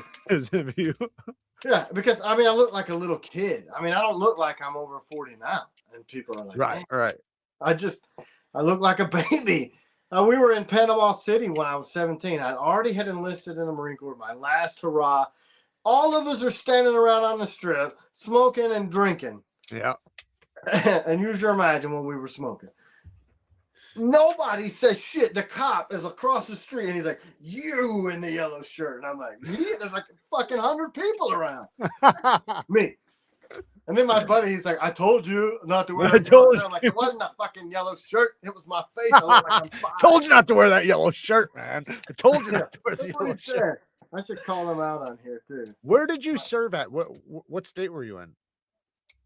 Where did I get like military or? Yeah, in the military. In the military. Camp Pendleton, California, mostly. I went to boot camp at Parris Island, and then I was stationed at New River Air Station right out of boot camp, and then did MCT in North Carolina, and then the rest of the time was all West Coast.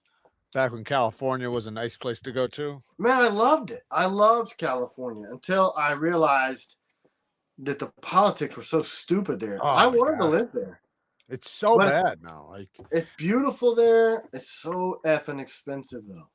dude, it's outrageously expensive. I was listening to It's a something the beautiful other place, though. day, and even like businesses that when they try to leave, they're trying to tax them for like Yeah. so many years if they leave. Like they're trying to prevent because so many people are leaving.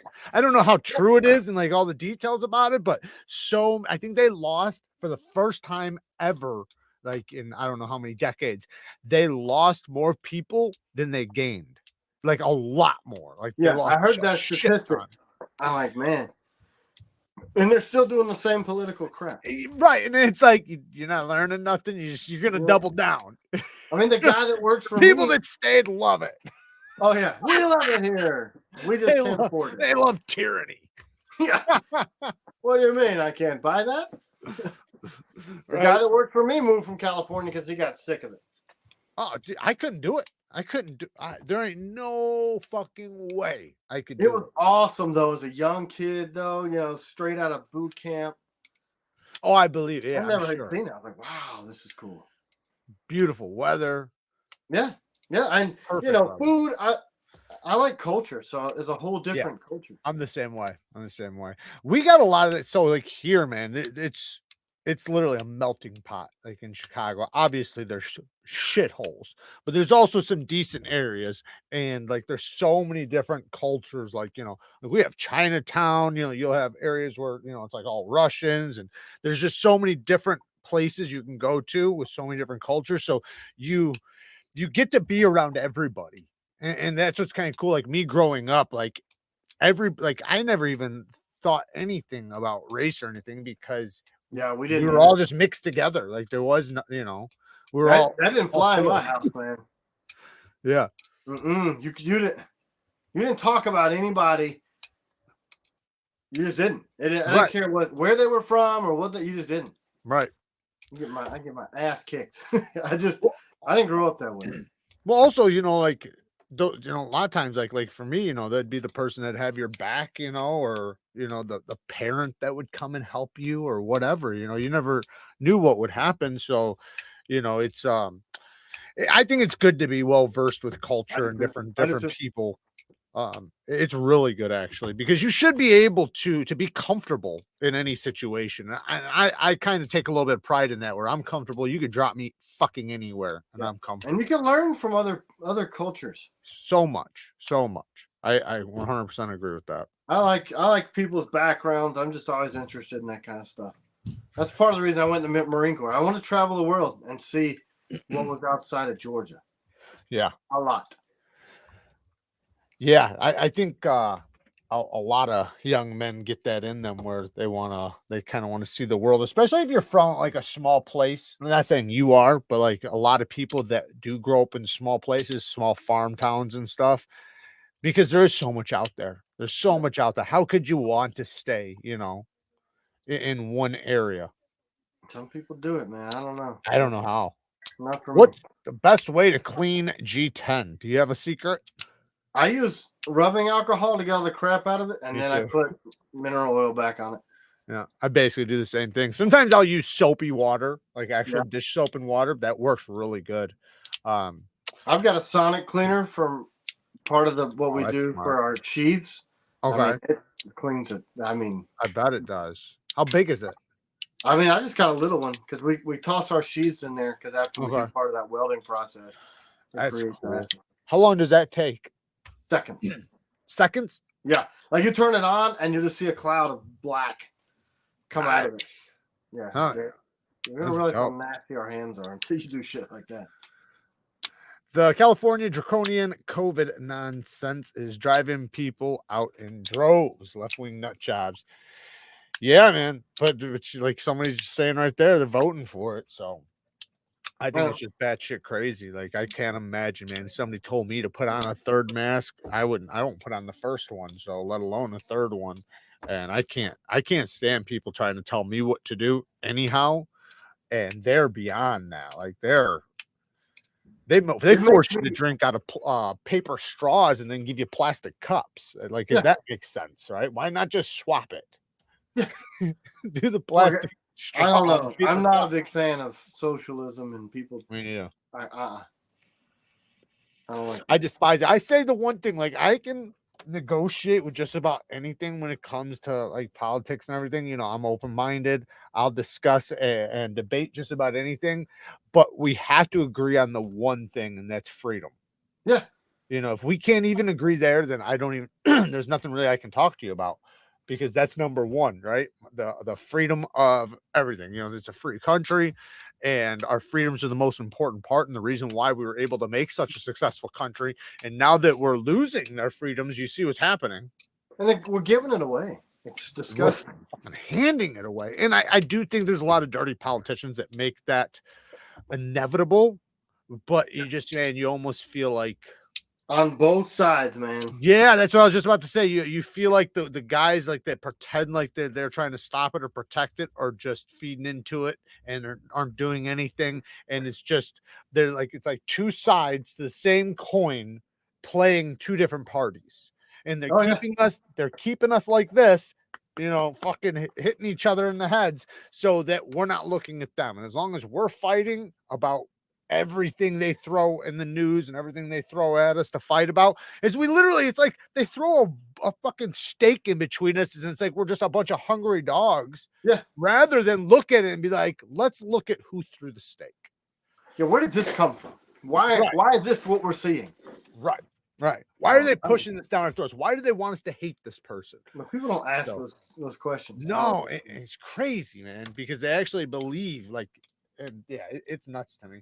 But I also look at it, like, I try at least to look at it, even though I do know it affects me, but I try to not look at it too much. And I try, even though I am knowledgeable about it and I do look at it, but I try not to let it stop me. I try to think like that. It doesn't matter what happens. I'm going to continue just working fucking hard at doing what I got to do to be successful or do whatever. Like, yeah, I can't get too far into it and I have to pull back. Like, man, me too. You start getting angry. Oh yeah. My wife can tell. She's like, you wanting to start a militia. Yeah. She's like, you've been watching on YouTube again. I'm like, oh, right. Like a whole shitload of ammo will show up on the porch, and she's like, "What have you been watching?" And I'm like, "Oh, I was just 2,000 more rounds. What do you need this shit for?" The bed is underneath the bed is full. Yeah, we're sleeping on an ammo can. How much fucking rice do you need? Right. I mean, I have to pull away. Illinois State is California light.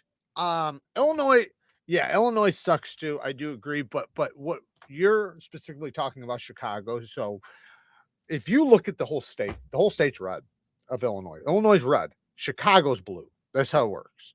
So and because of Chicago having so many people, it makes the state a blue state. But if you actually look at it, it's only a little blip of blue. So you have a lot of good people, a lot of patriots, a lot of everything, but you also have Chicago, which is draconian, and I fucking hate it. Like, I don't even want to be here, man. I want to leave. I really do. I can't even stand the thought of the taxes. It's just so obnoxious, especially, like when you look at, like, how many times can you fucking tax $1? How many times? Like, it doesn't make sense. I think it's before it ever even gets to you, it's 30%, right? Oh yeah. Then you got to pay taxes on everything else. So by the time it's done, like, you're getting like 20-30 cents out of $1. Like, it's stupid. And you got to work super hard. And that's why it's like with some places, like Florida doesn't have business tax, which is awesome. Yeah, Tennessee doesn't have income tax. Tennessee doesn't? No. That's where I'm going. Shit. They don't have, and like the guy who runs my machine shop, he's 11 miles from here, but he's in Tennessee, and he's like, when are you moving over? It's 11 miles. Move over here. It's not a bad idea. Shit. I got to start looking, man, because a lot of like discrete carry concepts, that's why they moved. Well, it's like the poor people here, like in Chicago, are rich somewhere else if they just move. Oh yeah. California's like that too. I couldn't believe California's like that too. Yeah, exactly. Like they give base housing allowance in the military. And when I was in the 90s, late 90s, it was like $900 and you couldn't get shit. Right. But the East Coast guys are getting like the best apartments within 20 miles of base. And I'm like, this sucks. Yeah. Well, when you look at some of the prices, man, of some things, it's like, it's mind blowing how expensive some things are. And that's like, even like around here, like I had this house, and within 1 year of me having the house, I had the taxes on the house was $6,000. Within 1 year, it went up to 10 grand. 10 grand for fucking taxes in a year. Like, that's crazy. Like, and it wasn't in Chicago. Like, it was outside Chicago land. But yeah, it's nuts, man. When you look at some apartments that are thousands of dollars for like a 1-bedroom, that's crazy. It should be like $500, $600, $700, maybe 700. So yeah, and you can get a lot more for your money going someplace else. And that's what it takes, is people just having enough and leaving. Problem is most people can't afford it. No, and it's designed that way too. It's designed that way, yeah, for sure. They want you dependent on their programs and their systems. Can't smoke in public anymore. Got to wear helmets, seatbelts. Mask during the pandemic. Come to Florida. We dropped the taxes and banned the books. No, that was the place where I was actually thinking about, because I have so much family down there, and I have more and more family constantly going down there. So that was my number one stop, was there. But now so many people are going there that their prices are starting to get outrageous. You A know, lot of maybe up freedom north. fighters I mean, too, man. A lot of the people in that Second Amendment community. dude, like so many people moved from like New York, Chicago, and California and just went right to Florida. Oh yeah, man. I worked for Action Target right out of the Marine Corps, and I did all the shooting ranges for Action Target, and there's 3,600 worldwide. And we had so many ranges in Florida because they did where you had to get a college degree to become a cop because none of their tickets were sticking. So they thought, hey, let's make them smarter. So, man, so many Northerners. So many. Droves. Mike says, I pay $50 more for a house I'm in now than in the apartment I was in before, and it's so much bigger. Yeah, same here. I mean, my house note is nothing compared to rent in Atlanta, which is like an hour away. Oh yeah, I can imagine. I heard Atlanta's outrageous. Yeah, it's with got their prices. It's like Chicago, you know. Yeah. They went, you know, blue, and everything else is. All the city centers are all left, and everything outside of that. Yeah, yeah. And that's why, man, just get the fuck out of the cities, right? Get out of the cities. And plus, when you do get out of the cities, you got so much more freedom. And I don't mean rights wise. I just mean like hunting, fishing, you know, I have a shooting range riding four-wheelers in my backyard. You have a what? A shooting range in my yard. That's so badass. We built it this year. I mean, well, it was an accident. The septic tank took a shit, and they were pushing all the dirt down the hill. And I said, "Hey, man, why don't you build me a push that up and build a berm with that?" And he said, "Man, I'll build you a real one," and he did. Hell yeah! How long is it? I've got 88 yards clear. Nice. And then I can get. But that's not. They did a great job, and they are already tearing up my whole freaking woods from leech line.